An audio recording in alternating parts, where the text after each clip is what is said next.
तो कल syllabus discuss किए थे, प्राचीन भारत का भी सिलेबस आप बताया था कि क्या क्या पढ़ना है हमको चैप्टर।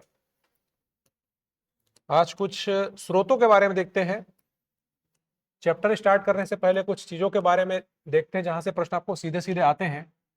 जैसे हम लोग प्राचीन भारत सबसे पहले पढ़ेंगे, सिंधु घाटी, वैदिक काल, मौर्य काल, गुप्त काल। उसके स्रोत क्या क्या है, कौन कौन से उनके साक्ष्य हैं, एविडेंस है कि किस कौन कौन सी चीजें हैं जो जिससे हमको इतिहास के बारे में पता चलता है।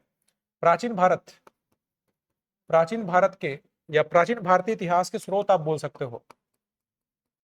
प्राचीन भारतीय इतिहास के स्रोत। और हम लोग बात करेंगे, दो टाइप के एविडेंस होते हैं, कल आपको बताया था। पुरातात्विक स्रोत होता है और एक होता है साहित्यिक स्रोत। तो आज हम लोग बात करेंगे पुरातात्विक स्रोतों की। पुरातात्विक स्रोत, पुरातात्विक स्रोत में क्या क्या चीजें आती है,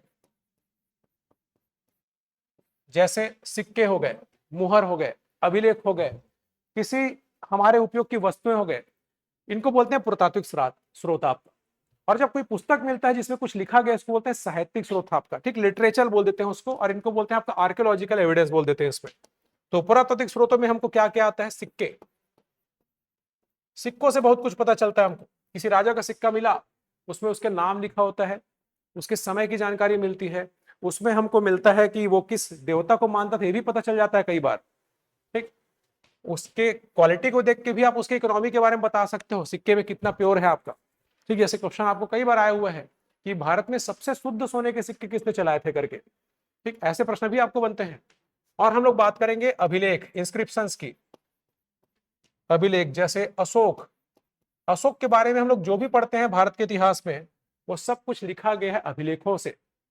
अभिलेखों को पढ़ के उसके, अशोक के बहुत सारे अभिलेख हैं। कई बार आपको प्रश्न बनता है कि कलिंग युद्ध की जानकारी किसमें मिलती है। ठीक, अशोक ने किस अभिलेख में कहा है कि सभी प्रजा या सभी मनुष्य मेरी संतानें हैं। किस अभिलेख में अशोक ने पशु बलि या हिंसा का निषेध किया है, पशु बलि को बैन किया है। ऐसे ऐसे प्रश्न आपको बनते हैं। तो अभिलेखों से हमको बहुत कुछ पता चलता है, बोल सकते हो इतिहास के बारे में। सिक्के हो गए, अभिलेख हो गए, उनके उपकरण हो गए, उपकरण या औजार बोल सकते हो आप, बर्तन वगैरह हो गए, उपयोग की वस्तुएं हो गए। मिट्टी के बर्तन या मृदभांड बोलते हैं इसको हिंदी में। मिट्टी के बर्तन, मूर्तियां, और आर्किटेक्ट जो मिलता है हमको, स्थापत्य जो मिलता है, जैसे मंदिर हो गया, गुफा हो गया, स्तूप हो गया, ये हमारे सब आर्कियोलॉजिकल एविडेंस होते हैं, पुरातात्विक स्रोत होते हैं। तो प्राचीन भारत के इतिहास को जानने के लिए पुरातात्विक स्रोत में ये सब आ जाते हैं, और भी बहुत कुछ है। तो हमको यहाँ से सिक्कों के बारे में थोड़ा सा जानना है, अभिलेख के बारे में थोड़ा सा जानना है, क्योंकि यहां से सीधे सीधे प्रश्न आपको बनते हैं। अभिलेख, जैसे कि आप देखते होंगे जब भी कोई नया कुछ आप देखेंगे, कुछ अस्पताल बना, स्कूल बना, कॉलेज बना, वहां पे बाहर में एक पत्थर लगा देते हैं, उसमें उद्घाटन करने वाले का नाम लिखा होता है, आपका नेता वगैरह का, मंत्री वगैरह का। बस वैसे ही पुराने जमाने में तो कोई कम्युनिकेशन का कोई मीडियम नहीं था, संचार के कोई साधन नहीं थे। ठीक, उस जमाने में ना तो कोई आईटी था, बोल सकते हो कि आप जगह जगह संदेश दे सको, जनता को आदेश दे सको। अब सोचिए, सम्राट अशोक की बात करें, हम लोग मौर्य वंश की बात करें, मौर्य वंश के अगर शासक सम्राट अशोक की बात करें, तो इसका शासन क्षेत्र पूरे भारत के, अखंड भारत जिसको बोलते हैं हम लोग, आज का जो पाकिस्तान है, अफगानिस्तान है, जो पाकिस्तान अफगानिस्तान जो क्षेत्र है, यहां से लेकर के पूरे कर्नाटक तक ऐसा फैला हुआ था। इतने पूरे क्षेत्र में सम्राट अशोक ने शासन किया है। और उस समय में कोई भी संचार का माध्यम नहीं हुआ करता था। अगर जनता को आपको कुछ आदेश देना है, कुछ कुछ आदेश देना है, कुछ निर्देश देना है, कुछ आपको बताना है, कुछ नियम कानून को बताना है कि हमारे राज्य में क्या चलेगा क्या नहीं चलेगा, तो किसके माध्यम से दिया उसने, अभिलेखों के माध्यम से। जगह जगह उसने अभिलेख लिखवा दिए। जब हम लोग पढ़ेंगे मौर्य काल, वहां पे पढ़ते ही हम लोग, अशोक के अभिलेख मिले हैं मानसेरा से, सबाजगढ़ी से जो पाकिस्तान में है, ठीक, गुजरात से मिले हैं, महाराष्ट्र से मिले हैं, एर्रागुड़ी आंध्र प्रदेश से मिले हैं, कलिंग के धौली और जौगढ़ मतलब जो आज उड़ीसा में आता है वहां से मिले हैं, उत्तराखंड के कालसी से मिला है। इसके अलावा महाराष्ट्र, कर्नाटक में छोटे छोटे बहुत सारे अभिलेख मिले हैं। ठीक, तो इसका मतलब यह है कि इतने सारे क्षेत्र में अशोक का शासन था। तो अभिलेखों से हमको किसी शासक के साम्राज्य विस्तार का भी जानकारी मिलता है। अगर यहाँ पे पाकिस्तान में आज के अशोक का अभिलेख मिला है, इसका मतलब अशोक का यहाँ तक शासन था। ठीक, कर्नाटक तक अशोक के अभिलेख मिले हैं, इसके नीचे नहीं मिला है। मतलब जो आज का तमिलनाडु है, केरल है, यहाँ पे अशोक के अभिलेख हमको नहीं मिलते। इसका मतलब यहाँ पे मौर्य वंश का शासन नहीं था, अशोक का शासन नहीं था। इस समय यहाँ पे हम लोग पढ़ते हैं चोल, चेर, पांड्य, जिनको संगम युग बोला जाता है। इस समय में जब उत्तर भारत में मौर्य वंश शासित हो रहा था, मौर्य वंश का शासन चल रहा था, तो नीचे में आपके चोल, चेर, पांड्य शासन कर रहे थे। इसको संगम युग बोल देते हैं। तमिल साहित्यों का संकलन हुआ था संगम साहित्यों का, इसलिए। ठीक, तो अभिलेखों का बहुत कुछ महत्व है। पूरा अभिलेख, अशोक के बारे में जितनी भी जानकारी मिलती है इस अभिलेखों को पढ़ के ही मिलती है। कई बार आपको पूछा हुआ है कि अशोक किस अभिलेख से हमको जानकारी मिलती कि अशोक ने कलिंग पे आक्रमण किया था करके। ठीक, तो हम लोग पढ़ते कि 13वां शिलालेख। तो देखो होते क्या है अभिलेख। अभिलेख मतलब किसी भी सरफेस पे आप कुछ लिख देते हो उसको अभिलेख बोलेंगे। तो अभिलेख, तो कुछ हमको यहां से फैक्ट आपको सीधे सीधे पूछ देता है। जैसे अगर आपको पूछे कि भारत से संबंधित सबसे पहला अभिलेख कौन सा है, सबसे पुराना अभिलेख कौन सा है, तो वो होता है आपका बोगाज कोई अभिलेख। ये कब का है, तो ऋग वैदिक काल का है। अब सीधी सी बात है, सिंधु घाटी सभ्यता के लेखों को तो हम लोग पढ़ नहीं सकते। हमने कल डिस्कस किया था, सिंधु घाटी जो सभ्यता है वो हमारे इतिहास के आद्य ऐतिहासिक काल का भाग होता है, प्रोटो हिस्टोरिक बोलते हैं उसको। वहां पे लिखा हुआ हमको मिला तो है, लिपि मिली, अक्षर मिले, लेकिन उसको पढ़ नहीं सकते। आज भी सिंधु घाटी सभ्यता के लिपि को हम लोग पढ़ नहीं पाए हैं। तो वैसे ही, लेकिन हम लोग आगे चल के वैदिक काल जब आया, वहां से संबंधित एक अभिलेख मिला है बोगाज कोई। ये बहुत इंपॉर्टेंट पॉइंट है, सब आपके सीधे सीधे प्रश्न बन जाते हैं। आपको पूछेगा बोगाज कोई, इंस्क्रिप्शन बोलते हैं अभिलेख को इंग्लिश में, इंस्क्रिप्शन अभिलेख कब का है, कहां से मिला है। तो ये भारत का सबसे पुराना अभिलेख है, लेकिन ये भारत से नहीं मिला है, बहुत दूर मिला है भारत से। इसमें जो टाइम लिखा हुआ है वो है 1400 ईसा पूर्व, बिफोर क्राइस्ट बोल सकते हो। 1400 ईसा पूर्व का अभिलेख है, और यह समय है ऋग वैदिक काल का। ऋग वैदिक काल, ऋग वैदिक पीरियड बोलते हैं। हम लोग पढ़ते हैं, कल सिलेबस में डिस्कस किए थे। सिंधु घाटी सभ्यता आया, सिंधु घाटी सभ्यता का पतन हुआ, उसके बाद भारत में हमको ऋग वैदिक काल देखने मिलता है 1500 से 1000 ईसा पूर्व तक। तो 1500 से 1000 के बीच में 1400 आ रहा है, मतलब ऋग्वैदिक काल है ये। सोचिए, ये ऋग्वैदिक काल का अभिलेख है, मतलब भारत से संबंधित सबसे पुराना अभिलेख। और ये कहां से मिला है, ये आपको पूछ सकता है कि ये कहां से हमको मिला है। तो ये टर्की से मिला है। आज के एशिया माइनर उस जगह का नाम है जहां से ये अभिलेख हमको मिला है, जो आज का ये टर्की में आता है। ये अभिलेख टर्की में है। ये यूरोप का बॉर्डर बोल सकते हो। सोचिए, भारत से संबंधित अभिलेख हमारे यूरोप के बॉर्डर टर्की में मिला है, इस्तांबुल वगैरह आप जानते होंगे वहां पे। तो क्यों बोल रहे हैं कि ये भारत से संबंधित है, भारत से संबंधित सबसे पहला अभिलेख है। ठीक, तो इस समय में जब भारत में ऋग्वैदिक काल चल रहा था 1400 ईसा पूर्व के आसपास, तब बोगाज कोई एक बहुत बड़े साम्राज्य था, जो सेंट्रल एशिया में बोल सकते हो। यहाँ पे एक साम्राज्य हुआ करता था, मितानी साम्राज्य। तो इस क्षेत्र में दो बड़े साम्राज्य हुआ करते थे, मितानी और हित्ती। मितानी साम्राज्य और हित्ती साम्राज्य दोनों आपस में लगातार युद्ध करते रहते थे, और दोनों के बीच फिर समझौता हुआ और संधि हुआ बोल सकते हो। समझौता संधि मतलब अब युद्ध विराम, एक बोल सकते हो सीज फायर।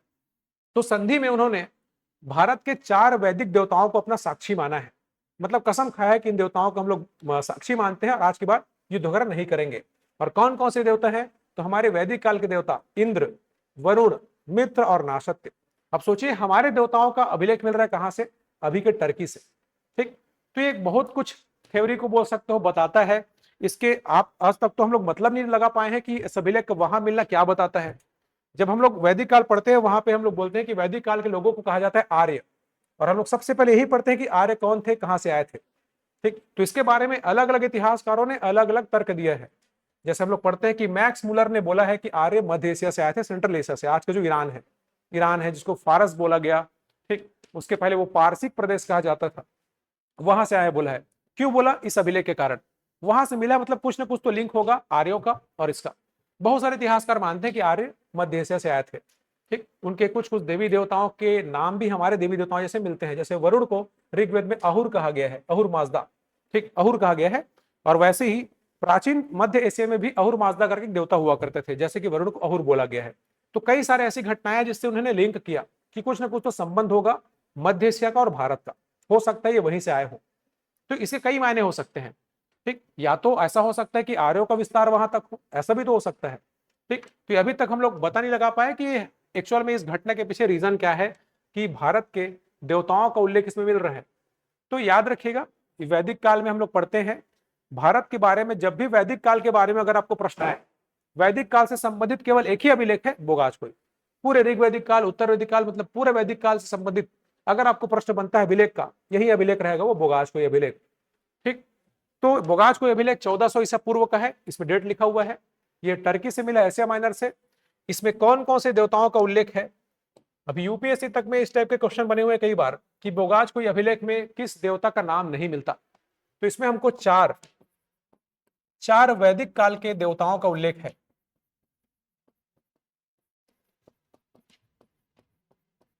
इसमें इस क्षेत्र में दो बड़े साम्राज्य थे, हिती और मितानी, दोनों के आपस में युद्ध होते रहते थे। दोनों के बीच फिर संधि हुआ और संधि में इन्होंने 4 देवताओं को साक्षी माना था। इसमें से एक देवता है इंद्र।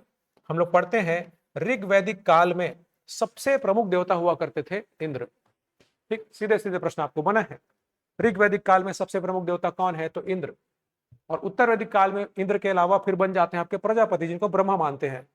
ठीक, इंद्र जिनको देवताओं का राजा, देवराज बोला जाता है। ठीक, आर्यों का लीडर कहा गया है इनको, आर्यों का नेतृत्व करने वाला, पुरंदर कहा गया, पूरा भेत्ता कहा गया। ये सब प्रश्न हम लोग पढ़ते हैं वैदिक काल में। दूसरा वरुण, जिनको ऋग्वैदिक काल में या ऋग्वेद में कहा गया है समुद्र के देवता, जल निधि। जल निधि मतलब जल का भंडार, समुद्र के देवता कहा गया है वरुण को। प्रकृति का रक्षक बोला गया वरुण को। इनके भाई हुआ करते थे मित्र। और चौथे देवता है नासत्य। तो ऐसे ऐसे प्रश्न सीधा सीधा पूछ देता है कई बार आपको कि बोगाजकोई अभिलेख में किस देवताओं का उल्लेख मिलता है, किस देवता का उल्लेख नहीं मिलता। ये 4 देवता आपको याद रखने हैं। और ये अभिलेख हमको मिला है टर्की से। तो ये भी कई प्रकार के बोल सकते हो सिद्धांतों की व्याख्या करता है, और एक अभी भी कंफ्यूज है हम लोग बोल सकते हो कि ये इसका रीजन क्या था, ये देवता का नाम वहां से क्यों मिला, क्या संबंध है इसका। ये अब तक रिसर्च का एक टॉपिक है। तो बोल सकते हो कि भारत से संबंधित सबसे पहला अभिलेख है। तो इन सब का अलग अलग महत्व है। तो जो इतिहासकार बोलते हैं कि आर्य मध्य से आए हैं, वो इसी का हवाला देते हैं कि ये अभिलेख मिला है वहां से, तो हो सकता है कुछ संबंध होगा।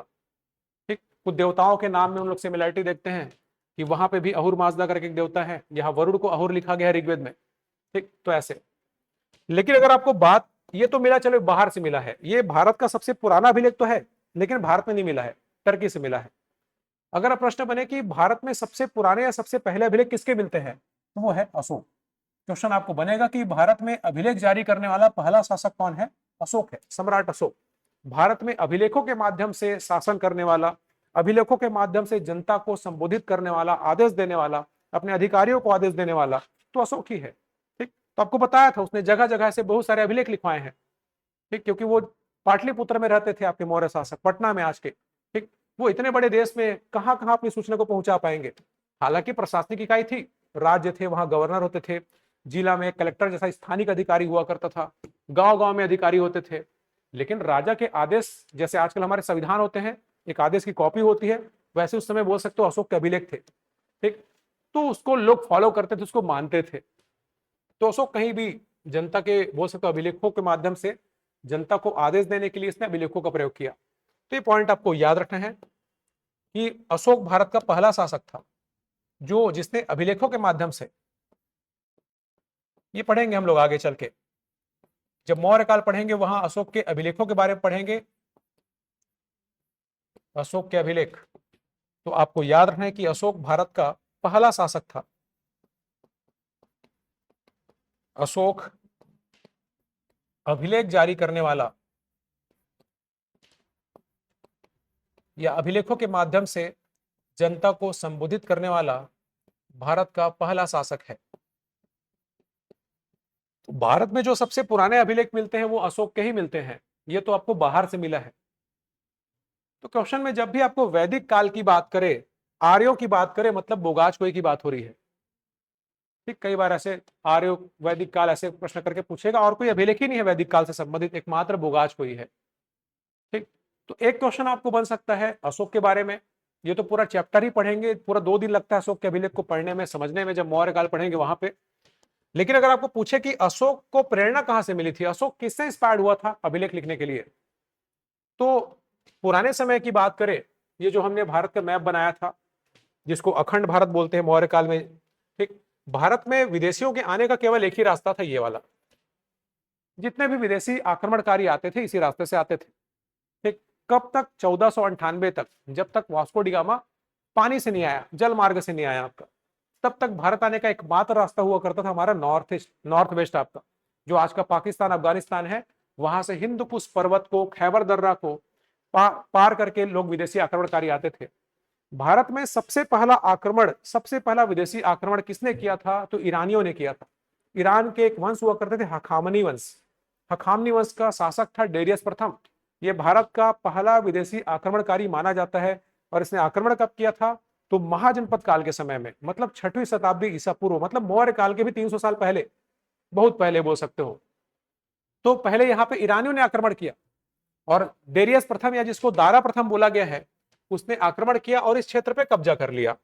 जो हमारा आज का अफगानिस्तान पाकिस्तान क्षेत्र है, जो भारत का हिस्सा हुआ करता था, इस क्षेत्र पे उस ईरानी ने कब्जा कर लिया, डेरियस प्रथम ने। और उसने फिर वहां पे बहुत सारे अभिलेख जारी किए। इसी से अशोक बोल सकते हो प्रेरित हुआ अभिलेख जारी करने के लिए। इसी दारा प्रथम या डेरियस प्रथम से अशोक को प्रेरणा मिली अभिलेख जारी करने की। ये क्वेश्चन आपको आता है तो याद रखिएगा कि पूछ सकता है आपको कि अशोक को अभिलेख जारी करने की प्रेरणा कहां से मिली? तो दारा प्रथम। इसको भारतीय साहित्य में दारा प्रथम बोला गया है और यूनानी साहित्य में इसको बोला गया है डेरियस। एक ही मतलब है, डेरियस फर्स्ट बोल लीजिए या दारा प्रथम बोल लीजिए। से अशोक को अभिलेख जारी करने की प्रेरणा मिलती है। अशोक को अभिलेख जारी करने की प्रेरणा किस शासक से मिली? किससे मिली? तो डेरियस प्रथम या दारा प्रथम। इसी से इंस्पायर्ड हुआ वो।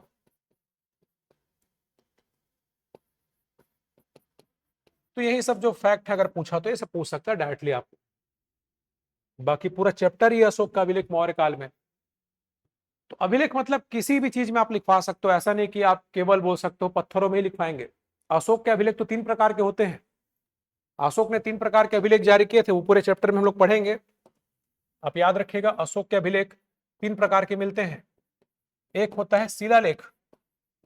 शिला मतलब क्या होता है? पत्थर, चट्टान। उसने बड़े बड़े पत्थरों में अभिलेख लिखवा दिया, उसको नाम दिया गया शिलालेख। एक होता है स्तंभ लेख। स्तंभ मतलब होता है पिलर, खंभा। ठीक, बड़े बड़े खंभों पे उसने अपने आदेशों को लिखवाया, उसको बोलते हैं स्तंभ लेख। 40 फीट, 50 फीट, 20 फीट, 10 फीट बड़े हैं तो उनको बोलते हैं दीर्घ स्तंभ लेख बोलते हैं। मेजर पिलर एडिट बोला जाता है। छोटे खंभे हैं तो उनको बोलते हैं माइनर पिलर एडिट बोलते हैं आपका। और वैसी गुफाओं में लिखवाया इसने, इसको बोलते हैं गुहा लेख। गुहा मतलब गुफा, कैव, गुहा लेख। तो अभिलेख कई प्रकार के हो सकते हैं। अगर आपने उसको पत्थर में लिखवाया तब उसको बोलेंगे शिलालेख, खंभों पे लिखवाया तब बोलेंगे उसको स्तंभ लेख, गुफाओं पे लिखवाया तो उसको बोलेंगे गुहा लेख। अशोक ने 3 प्रकार के अभिलेख जारी किए थे। ठीक, तो ये भी हम लोग पूरा पढ़ेंगे, याद रखिएगा। अशोक ने कितने प्रकार के अभिलेख जारी किए? 3 प्रकार के। जो चट्टानों पे लिखे गए थे उनको बोलते हैं शिलालेख, खंभों पे लिखे गए तो उसको बोलते हैं स्तंभ लेख। हम लोग पढ़ते हैं ना कि भारत का जो राष्ट्रीय चिन्ह है, जो 4 शेर वाले जो हमको मिलते हैं चिन्ह आपके, वो कहां से लिया गया है? अशोक के सारनाथ स्तंभ से लिया गया है वो। ठीक, उसी स्तंभ में तो अशोक के अभिलेख है, वही स्तंभ लेख है आपका। ठीक, वैसे हम लोग गुप्त काल में पढ़ते हैं, समुद्रगुप्त के विजय की जानकारी किससे मिलती है? तो प्रयाग प्रशस्ति स्तंभ लेख, वो भी अशोक का ही स्तंभ लेख था। आगे चल के उसमें समुद्रगुप्त ने अपना अभिलेख लिखवा दिया। ठीक, तो कई सारे शासक एक दूसरे का अभिलेख के ऊपर वहां पे और ओवर राइट करते रहते थे। तो ये 3 प्रकार के शासक है। अगर आपने उसको तांबे के पेपर पे, कॉपर के पेपर पे लिखवा दिया तब उसको बोलते हैं ताम्रपत्र या कॉपर प्लेट इंस्क्रिप्शन बोलते हैं, ताम्रपत्र अभिलेख बोलते हैं। आप लोग इतिहास पढ़ते हो, ताम्रपत्र अभिलेख प्राप्त हुआ खासकर छत्तीसगढ़ में। ठीक, इस शासक के ताम्रपत्र अभिलेख मिले हैं। तो अभिलेख किसी भी चीज में लिखे जा सकते हैं। तो अशोक ने 3 तरीके से अभिलेख लिखवाया था, इसको हम लोग आगे देखेंगे। तो अशोक के अभिलेख के प्रकार पूछता है, इसके अभिलेख की एक एक बातों को पूछता है कि किस अभिलेख में क्या जानकारी मिलती है, वो आपको आता है। अशोक के अभिलेख किस किस भाषाओं में मिले हैं, यह भी एक बेहतरीन टॉपिक है आपका। तो ये पूरा चैप्टर खैर हम लोग वहां पे पढ़ेंगे। तो अशोक को याद है कि ये अभिलेख जारी करने वाला पहला शासक था, और ये सब हम लोग देखेंगे वहां पे जब इस चैप्टर पढ़ेंगे। फिर आपको याद रखना है, एक अभिलेख आपको जानना है, रुद्रदामन का जूनागढ़ अभिलेख। या उससे पहले आप लिखना चाहो तो हाँ, इसी के लिख लीजिए पहले, रुद्रदामन। ये हम लोग पढ़ेंगे जब शक वंश पढ़ेंगे, मौर्य काल के बाद, जिसको मौर्योत्तर काल बोलते हैं। मौर्य वंश के पतन के बाद भारत पे शुंग वंश, सातवाहन वंश, कड़ वंश शासन करते हैं और विदेशी आक्रमणकारियों में आते हैं। सबसे पहले हिंद यूनानी इंडो ग्रीक बोलते हैं, वो आए थे। उनके बाद सीथियन आए थे। फिर पहलव आए थे और फिर कुषाण आए थे आपके। सीथियन या शक कहा जाता है, शक वंश का शासक था रुद्रदमन। इसने अभिलेख जारी किया है जूनागढ़ में, जो आज का गुजरात में आता है। इसको बोलते हैं रुद्रदामन का जूनागढ़ अभिलेख, या केवल जूनागढ़ अभिलेख बोलते हैं इसको। यह भी भारत का एक बहुत ही प्रसिद्ध अभिलेख है। इसलिए इंपॉर्टेंट है क्योंकि इसमें 4 शासकों का नाम मिला है, और एक्चुअल में जूनागढ़ अभिलेख भी अशोक का ही शिलालेख है। अशोक का ही गिरनार अभिलेख होता है जो गुजरात का, उसी के ऊपर रुद्रदामन ने भी लिखवा दिया है। तो क्यों इंपॉर्टेंट है ये भारत में संस्कृत में लिखा गया पहला अभिलेख है, तो रुद्रदामन ने जारी किया था इसको। रुद्रदामन कौन था? तो ये शक शासक था, एक विदेशी आक्रमणकारी वंश है, भारत में पढ़ेंगे हम लोग। मौर्य काल के बाद सबसे शक्तिशाली शासक था शकों में रुद्रदामन। इसने अभिलेख जारी किया जूनागढ़ गुजरात में गिरनार पर्वत के पास, इसलिए इसको जूनागढ़ अभिलेख बोलते हैं। इसका इंपॉर्टेंस है ये भारत में संस्कृत में लिखा गया, संस्कृत का पहला अभिलेख है ये।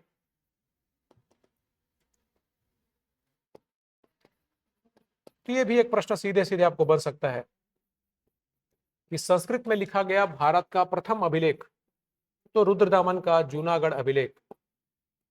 इसके बारे में और भी बहुत सारी चीजें हैं।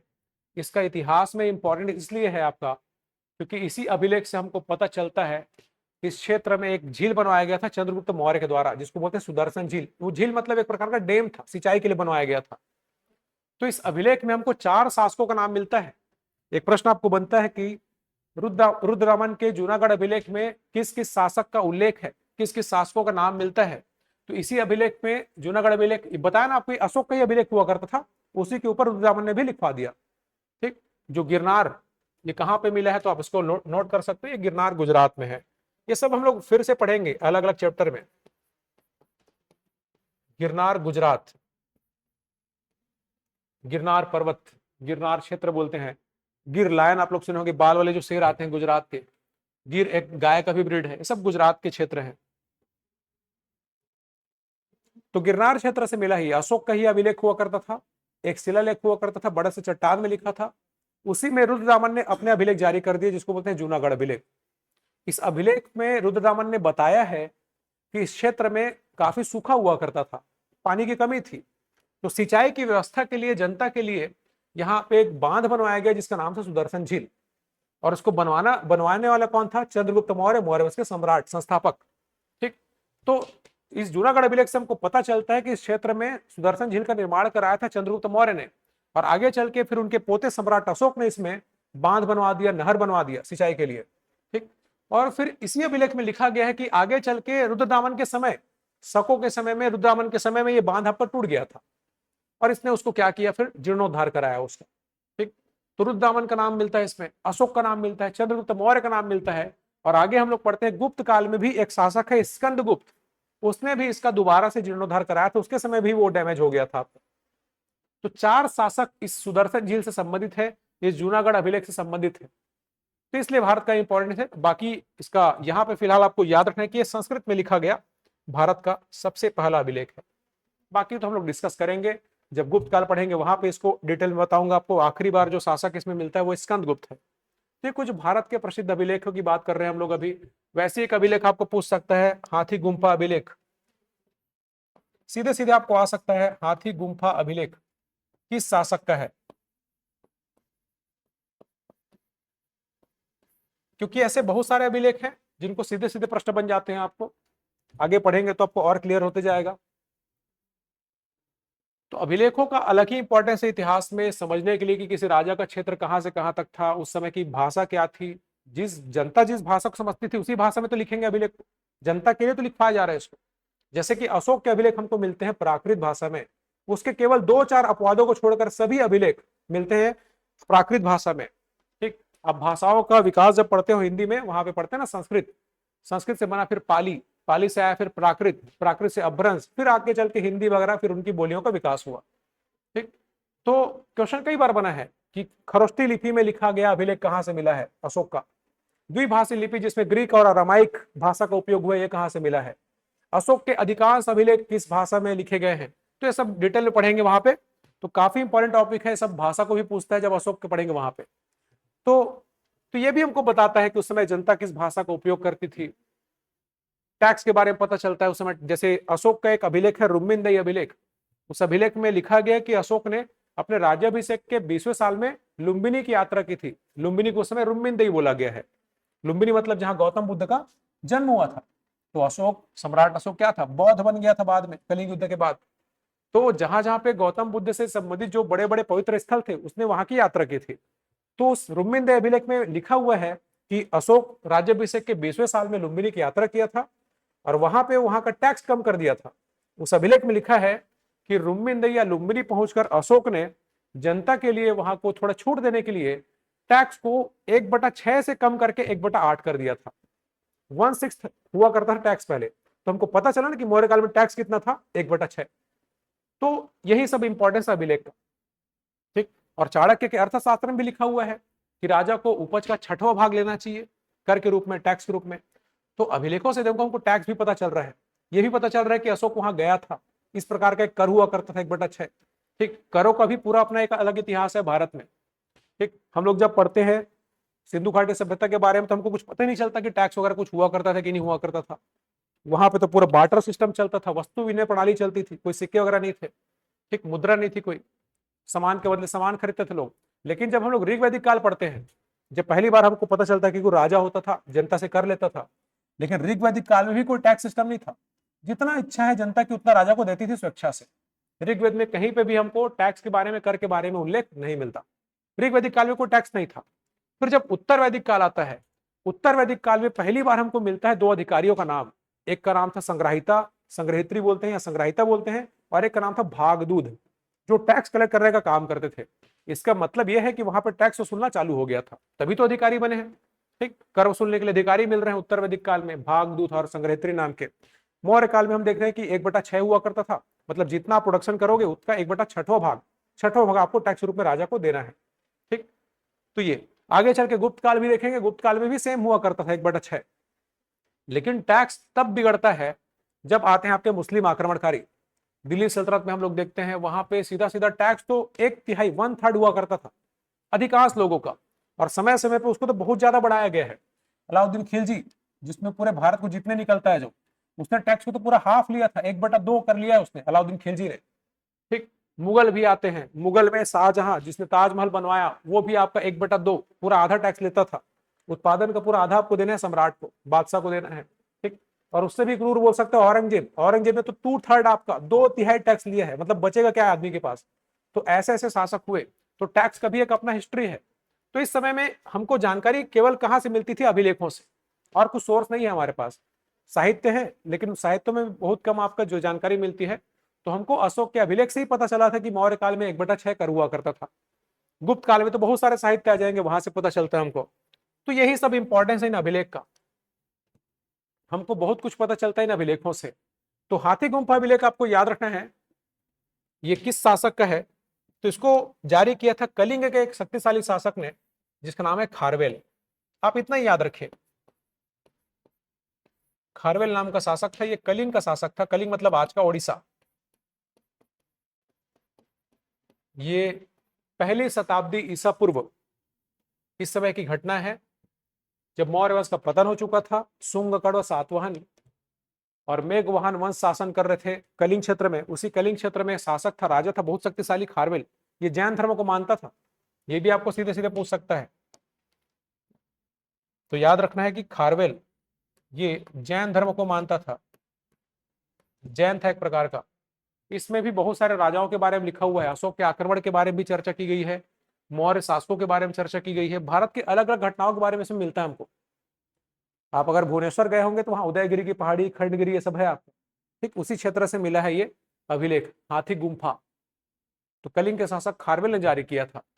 तो कुछ ऐतिहासिक अभिलेख हैं। वैसे अगर आपको पूछे रबातक अभिलेख किसका है, तो ये सब ऐसे टॉपिक है जो कई बार छूट जाते हैं, लेकिन सीधे सीधे प्रश्न बन जाता है।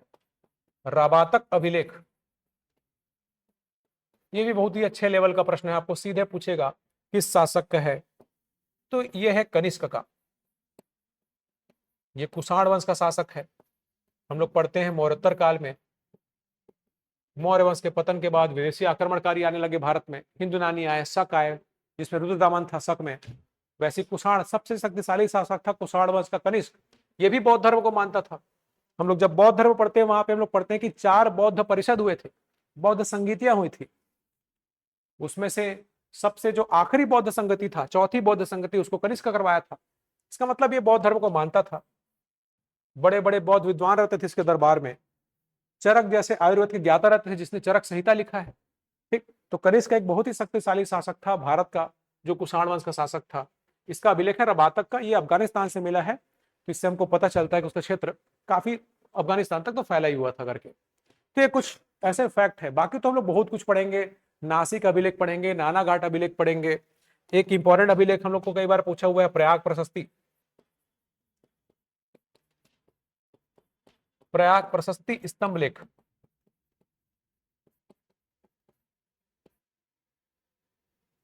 तो स्तंभ में लिखा हुआ है मतलब खंभों पे लिखा गया अभिलेख है ये। किसका है ये? समुद्रगुप्त का। हम लोग गुप्त काल में पढ़ते हैं।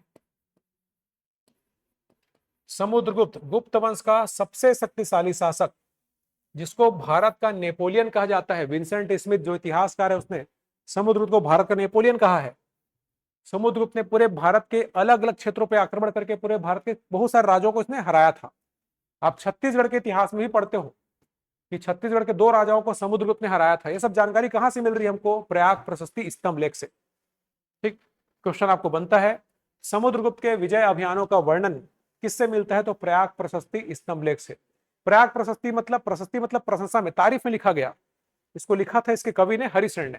हरिशरण ने एक कविता लिखा, कविता के रूप में, समुद्रगुप्त की प्रशंसा में। और उस कविता को लिखा गया है इस स्तंभ में, इस खंभे में। और ये भी उसी अशोक का ही स्तंभ हुआ करता था, उसी के ऊपर इसने अपना लिखवा दिया। ठीक, अशोक का ही इलाहाबाद या प्रयाग बोल सकते हो, कौशाम्बी क्षेत्र भी बोलते हैं उसको। उस क्षेत्र में अशोक का ही स्तंभ लेख हुआ करता था। उसी के ऊपर समुद्रगुप्त ने भी अपने लेख लिखवा दिए प्रयाग प्रशस्ति के नाम से। ठीक, ये संस्कृत भाषा में लिखा हुआ है, ये भी पढ़ते हैं हम लोग को, कई बार पूछा हुआ है। इसी अभिलेख से हमको पता चलता कि समुद्रगुप्त ने कहां कहां पे आक्रमण किया था, किन किन राजाओं को हराया था। हम छत्तीसगढ़ के इतिहास में पढ़ते हैं कि छत्तीसगढ़ में समुद्रगुप्त ने आक्रमण किया और यहाँ के 2 शासकों को पराजित किया था। एक तो महेंद्र सेन जो वाकटक वंश का शासक था, और एक व्याघ्रराज जो नल वंश बस्तर क्षेत्र में शासन कर रहा था। ठीक, तो ये जानकारी भी हमको कहां से मिली? प्रयाग प्रशस्ति से, इस अभिलेख से। तो अभिलेखों का अपना अपना कुछ इंपॉर्टेंस है, महत्व है। तो इतना फिलहाल हम तो अलग अलग जगह में डिस्कस करेंगे ही। आप फिलहाल बोगाचकोई को याद रखिएगा। ये भारत का सबसे पुराना अभिलेख है जो भारत से संबंधित है, जो एशिया माइनर टर्की से मिला है 1400 ईसा पूर्व का। इसमें 4 देवता, कौन कौन से, इन पूरे देवताओं के नाम आपको याद रखना है, इंद्र, वरुण, मित्र, नाशत्य। और भारत में फिर अशोक ही पहला शासक था जिसने अभिलेख जारी किया, अभिलेखों के माध्यम से शासन किया बोल सकते हो। उसके अभिलेख को पूरी डिटेल में पढ़ेंगे मौर्य काल में। शक पढ़ेंगे, वहां पे जूनागढ़ अभिलेख के बारे में पढ़ेंगे। समुद्रगुप्त पढ़ेंगे, गुप्त काल, वहां पे प्रयाग प्रशस्ति के बारे में डिटेल में बताऊंगा। ये सब की वीडियो भी है मेरे।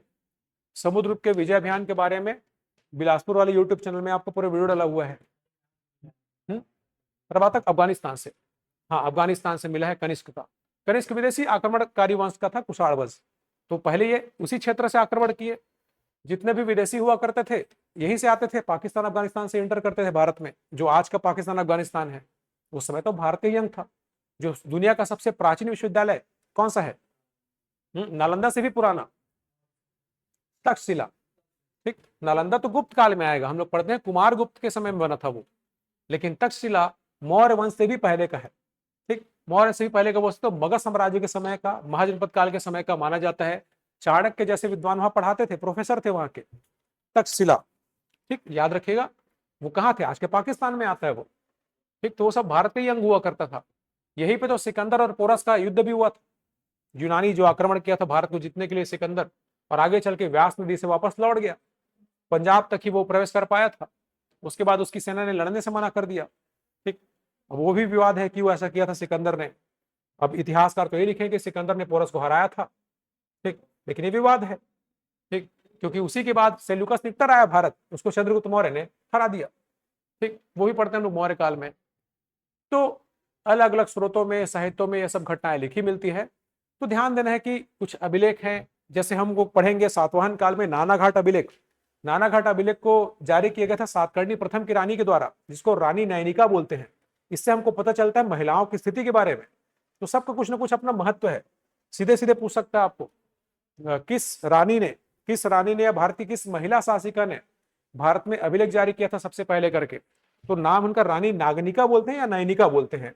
ये सातवाहन काल हम लोग पढ़ते हैं, जब मौर्य काल के बाद वहां पे एक राजा थे सातकर्णी प्रथम, उनकी मृत्यु के बाद वो शासन कर रही थी, इससे पता चलता है। तो ये महिला के शक्तिशाली होने का एक प्रमाण मिलता है कि महिलाओं की स्थिति अच्छी थी। सातवाहन शासकों में जब हम लोग पढ़ते हैं तो वहां के राजाओं का नाम के देखते हैं कि वो अपने नाम के सामने अपनी माता का नाम लगते थे। हम लोग पढ़ते हैं गौतमी पुत्र सातकर्णी, ठीक, गौतमी, वशिष्ठी पुत्र पुलमावी, ऐसे ऐसे राजा के नाम मिलते हैं। तो अपने नाम के सामने अपनी माँ का नाम लिख रहे हैं, इससे पता चलता है कि महिलाओं को सम्मान प्राप्त था, महिलाओं का आदर करते थे। महिलाएं अभिलेख जारी कर रही है वहां पे, ठीक। उनको तो बोल सकते हो भारत की सबसे शक्तिशाली महिलाओं में सबसे प्राचीन नाम आता है उनका, रानी नैनिका का। तो अलग अलग समय ये सब हम लोग देखते हैं। वैसे गुप्त काल में भी, आप छत्तीसगढ़ में भी इतिहास में कई जगह पढ़ते हो, प्रभावती गुप्त का पूना ताम्रपत्र। प्रभावती गुप्त कौन है? चंद्रगुप्त द्वितीय की बेटी है वो। उनका विवाह हुआ था वाकाटक वंश के शासक रुद्रसेन द्वितीय से, और कुछ ही समय में उनकी फिर मृत्यु हो गई, और वो फिर रानी के तौर पर शासन की थी, ठीक। तो ये सब भी कुछ अभिलेख हैं। प्रभावती गुप्ता का पूना ताम्रपत्र बोलते हैं, मतलब उन्हें तांबे पे जारी किया था उसको, ताम्रपत्र, कॉपर प्लेट पे, ठीक। तो अलग अलग जगह पे अलग अलग तरीके से अलग अलग मटेरियल पे अभिलेख लिखवाए गए थे, तो उनका अलग अलग भूमिका है, इतिहास को हमको बताते हैं ये सब आपका। तो वो सब हम लोग पढ़ेंगे। कुछ महिला शासक ये सब हमको जानना है, रानी प्रभावती बोल सकते हो, उनको भी जानते हैं हम लोग। तो ये सारी चीजें हैं, ठीक, तो ध्यान देना है। और बाकी कल थोड़ा सिक्कों के बारे में देख लेंगे, फिर आपका सिलेबस वाइज स्टार्ट करेंगे। मुख्य रूप से आपका बोल सकते हो सिंधु घाटी से चालू करेंगे, क्योंकि एग्जाम के लिए आपका वहीं से ज्यादा इंपॉर्टेंट है। सिंधु घाटी, वैदिक काल, मौर्य, मौर्योत्तर, गुप्त काल, उसके बाद आपका फिर मध्यकाल में हम लोग पढ़ते हैं मुस्लिम आक्रमण, दिल्ली सल्तनत, मुगल काल। तो पहले ऐसे चैप्टर को पढ़ना है जिसका वेटेज पीएससी में ज्यादा है। कुछ कुछ चैप्टर को हम लोग छोड़ेंगे, उसको बाद में देखेंगे, क्योंकि पीएससी प्री में कुछ ऐसे चैप्टर जहां से क्वेश्चन आने कंफर्म होते हैं, क्योंकि फरवरी में आपका प्री होगा। तो कोशिश ऐसा करेंगे कि फरवरी से पहले हमारे ऐसे वेटेज वाले चैप्टर क्लियर हो जाए, कब पूरा हो जाए हमारा सिलेबस का, ठीक। तो वही सब आपका एशियंट हिस्ट्री से बहुत ज्यादा प्रश्न आते हैं आपके, मौर्य से, गुप्त से, वैदिक काल से क्वेश्चन कंफर्म है आपका।